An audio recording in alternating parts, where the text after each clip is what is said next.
Sampurasun, Assalamualaikum warahmatullahi wabarakatuh. Kembali lagi dengan pelajaran bahasa Sunda.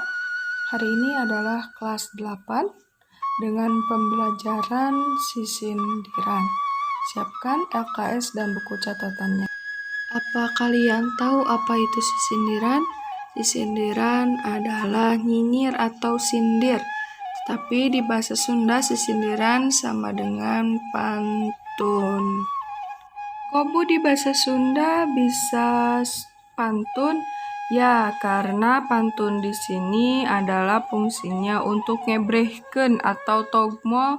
Togmol juga sama, artinya sindir tetapi menggunakan pantun. Di sini atau sisindiran di sini bukan untuk hal keburukan tetapi kebaikan.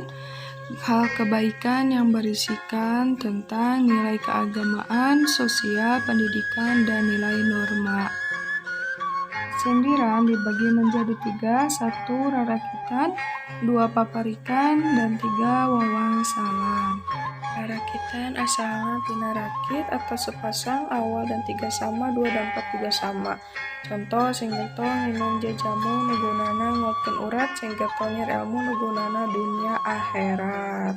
Parikan aya atau parak atau deket, isina sesebret atau nyindir, silih asih mika nyaah atau sayang, 3 piwurup atau pelajaran atau pendidikan. Contoh, kaci badak mamawa bola, bolana tara dilap, mun rek indit ke sakola tong poho kudu sasarap. Sekarang ada wawangsalan yang artinya makna tina isi atau makna dari isi. Dari paparikan tadi ada contoh kalimat sasarap yang artinya sarapan. Kemudian ada hal penting yang harus diperhatikan dalam sisindiran. 1. Ada vokal atau nada untuk membacakan sisindiran. 2. Lentong sama dengan vokal. 3. Ekspresi kita dalam membacakan sisindiran harus menggunakan ekspresi. Sekarang ada pancan mandiri atau tugas yang harus kalian tulis di buku catatan. 1. Jieun sisindiran atau buatlah sisindiran, bebas jenisnya mau apa saja. 2. Bacakan setelah kalian sudah membuat dengan menggunakan voice note di WhatsApp group. Jadi kita kembali ke WhatsApp group.